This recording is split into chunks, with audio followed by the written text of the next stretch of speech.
నిజంగా మనుషులు ఎట్లా తయారైనరంటే ఫ్రెండ్స్, అసలు ఫస్ట్ నుంచి కష్టపడి రూపాయి రూపాయి కూడబెట్టి ఒక స్థాయికి వచ్చిన వాళ్ళైతే వాళ్ళకి కష్టం విలువ తెలుస్తుంది.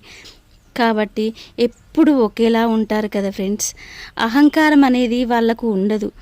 నడమంత్రపు సిరి అనేది ఒకటి ఉంటుంది చూడండి, అది మధ్యలో వస్తుంది. అది ఎలా అంటే కష్టపడకుండా వస్తుంది. అలాంటి వాళ్ళకు మాత్రమే మిడిసిపాటు అనేది ఉంటుందండి. ఎగిరెగిరి పడుతుంటారు.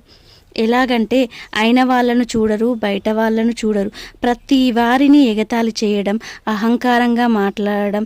అప్పుడు వాళ్ళు ఏమనుకుంటారంటే మేము ఏదో గొప్పవాళ్ళం అని ఫీల్ అవుతూ ఉంటారు. కానీ గొప్పవాళ్ళు కారండి, వ్యక్తిత్వాన్ని కోల్పోతున్నారు అని గ్రహించరు.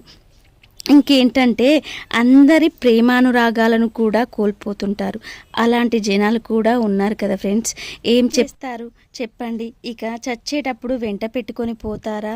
అలా ఎందుకు ఎగిరెగిరి పడాలి? ఎవరికి ఉన్నది వాళ్ళు తింటారు కదా. మీరేమంటారో చెప్పండి ఫ్రెండ్స్. నచ్చినట్లయితే లైక్ చేయండి, షేర్ చేయండి, మర్చిపోకుండా సబ్స్క్రైబ్ చేయండి. నాకైతే ఇక్కడ బ్లడ్ టెస్ట్ జరుగుతుంది, అస్సలు బ్లడ్ లేదండి.